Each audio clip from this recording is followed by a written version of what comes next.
This is Checkpoint. Let's begin.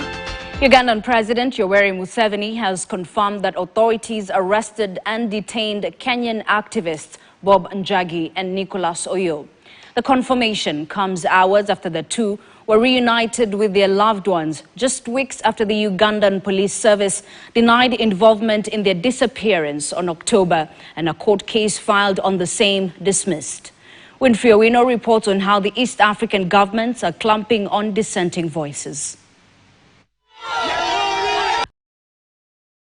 A few hours after activists Bob Njagi and Nicholas Oyoo were reunited with their families following 38 days of captivity in a Ugandan military facility by the Ugandan Special Forces Unit, President Yoweri Museveni has confirmed that the duo were held by his government, as he described them as rioting experts, saying he will not allow anyone to interfere with Uganda. They were working with the Chagulanyi's group, that they are experts in riots. We were being abducted by the military. We have been kept by the military in Uganda for this, under the Special Forces Command. The Ugandan Special Forces Command is headed by Major General David Mugisha, who reports to Museveni's son, General Muhoozi Kainerugaba, who is the previous commander of the SFC and now the Chief of Defense Forces.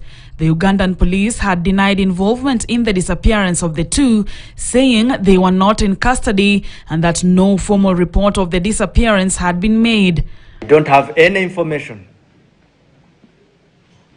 to the effect that they are in police custody, nor do I have any information that they are accused by police. A petition filed by the Ugandan High Court on behalf of Njagi and Oyoo, demanding their production either dead or alive by security organs in the landlocked country, was dismissed over insufficient evidence. But Njagi and Oyoo's cases are part of a wider repressive regime pattern in the East African region. Early Saturday, Chadema Party's Secretary General Amani Golugwa became the third party official to be arrested for opposing the government after Tundu Lissu and John Heche. Still in Tanzania, hundreds of young people have been charged with treason after violent protests broke out opposing the just concluded elections.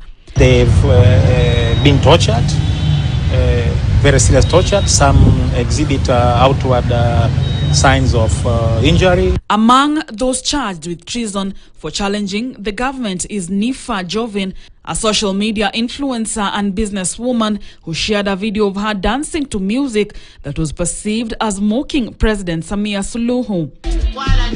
In Kenya, tens of youth were also charged with the Prevention of Terrorism Act following eruption of violent protests on June 24th this year that saw key government installations torched.